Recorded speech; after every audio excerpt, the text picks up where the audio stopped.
Welcome back to our channel. నేను మీ శిరీష. ఎలా ఉన్నారండి? నేనైతే చాలా బాగున్నాను. మీరు ఎలా ఉన్నారండి? మీరు కూడా తప్పకుండా బాగున్నారని అనుకుంటున్నాను. అలాగే కామెంట్ సెక్షన్ లో తప్పకుండా తెలియచేయండి. ఒక మంచి వీడియోతో వచ్చేసానండి. చాలా మందికి, ముఖ్యంగా లేడీస్ కి వచ్చేసరికి మన ఫేస్ మీద హెయిర్ అనేది చాలా మందికి ఇబ్బంది పెడుతూ ఉంటుంది. అది హార్మోన్ ప్రాబ్లమ్స్ వల్ల కావచ్చు, అలాగే జెనెటిక్ ప్రాబ్లం వల్ల కావచ్చు. ఏదైనా కరే నలుగురిలోకి వెళ్ళాలంటే మనకి ఇబ్బందే కదండి, హెయిర్ అనేది ఎక్కువగా ఉంటే. ఈ హెయిర్ అనేది పోగొట్టడానికి ఒక సింపుల్ రెమెడీతో వచ్చేసాను. మనం పార్లర్లకు వెళ్ళి వేలకు ఖర్చు పెట్టి వ్యాక్స్ చేయించుకుంటే మనకి గ్రోత్ అనేది ఎక్కువ అవుతుందండి. మనం ఒకసారి చేయించుకున్నాక మళ్ళీ పెరుగుతుంది. మళ్ళీ వెళ్ళలేం కదా పార్లర్కి. అందుకే ఇలా న్యాచురల్ గా ఒక సింపుల్ రెమెడీస్ తో ట్రై చేయండి. మీరు తప్పకుండా మంచి రిజల్ట్ ఉంటుంది. అలాగే ఈ రెమెడీస్ తో ఎటువంటి సైడ్ ఎఫెక్ట్స్ ఉండవు. మరి వీడియోలోకి వెళ్ళిపోదామా? వెళ్లే ముందు సబ్స్క్రైబ్ బటన్ క్లిక్ చేసేసి పక్కనున్న బెల్ ఐకాన్ క్లిక్ చేయండి. నేను ఎప్పుడు వీడియోస్ పెట్టినా నా నోటిఫికేషన్స్ అన్ని మీ దాకా వస్తాయి. నాకు సపోర్ట్ చేసిన వారు అవుతారు. అలాగే let's start the video. First వచ్చేసరికి ఫ్రెండ్స్, ఒక గిన్నెలో 4 టేబుల్ స్పూన్ షుగర్ యాడ్ చేస్తున్నానండి. తర్వాత ఒక నిమ్మకాయ అనేది పిండుతున్నాను అనమాట. మన ఇంట్లో ఉండే వాటితోనే చిన్న ఐటమ్స్తోనే నేను ప్రిపేర్ చేస్తానండి. ఇంట్లోనే చాలా ఈజీగా ఉంటాయి కదా మనం ఇంట్లో ఇవి అవైలబుల్గానే. ఇలా పిండేసినాక ఇప్పుడు స్టవ్ ఆన్ చేసేసి గిన్నె పెట్టేసి ఇది కొంచెం కరగాలన్నమాట. కరిగితే సరిపోతుందండి. ఇది కరిగిన వెంటనే స్టవ్ ఆఫ్ చేసేసి దీన్ని ఒక బౌల్లోకి తీసుకున్నాం.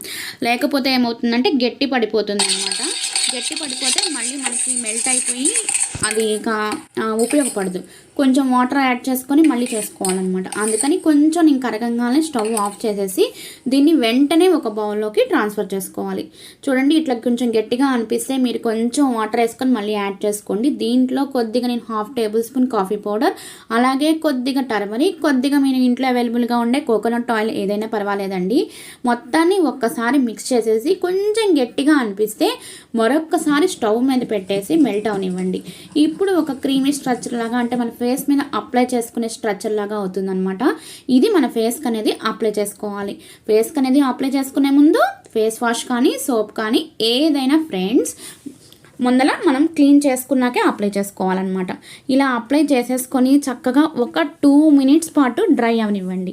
డ్రై అయినిచ్చినాక నేను వీడియోలో చూపించినట్లు మనకి హెయిర్కి ఆపోజిట్ డైరెక్షన్స్లో అనమాట.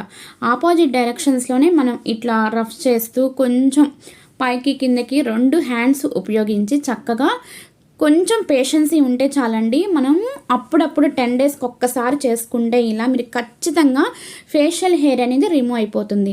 కొంచెం ఒక 10 మినిట్స్ పాటు పేషెన్స్తో ఉండాలన్నమాట. అంటే ఇలా వీడియోలో చూపించినట్టు 2 హ్యాండ్స్ యూజ్ చేసేసి మన హెయిర్కి ఆపోజిట్ డైరెక్షన్స్లో ఇలా రఫ్ చేస్తూ ఉండి ఒక 5 మినిట్స్ పాటు చక్కగా మన ఫేషియల్ హెయిర్ అనేది రిమూవ్ అయిపోతుంది. మనం పార్లర్కి వెళ్ళి ఫ్రెండ్స్ వేలకు ఖర్చు పెట్టుకునే కంటే ఇది బెటర్ కదండి. కొంచెం పేషెన్సీ. మనం సండే సాటర్డే అయినా చేసుకోవచ్చు కదండి. ఇలా అప్లై చేసేసుకున్నాక మనము ఒక కూల్ వాటర్తో వాష్ చేసేసుకొని మంచి మాయిశ్చరైజర్ ఏదైనా రాసుకోవచ్చు అనమాట. చూడండి, నా ఫేస్ మీద చాలా వరకు, అంటే నేను రెగ్యులర్గా యూజ్ చేస్తూ ఉంటాను కాబట్టి రెమెడీస్ అనేది నా ఫేస్ మీద అంత క్లారిటీగా తెలియదండి. మీరు కనుక తప్పకుండా ట్రై చేయండి. మీరు ట్రై చేసి కామెంట్ సెక్షన్లో తప్పకుండా రిజల్ట్ అనేది ఎలా వచ్చిందో తప్పకుండా తెలియచేయండి. అలాగే మరొకసారి సబ్స్క్రైబ్ బటన్ క్లిక్ చేసేసి పక్కన నా బెల్ ఐకాన్ క్లిక్ చేయండి. Bye thanks.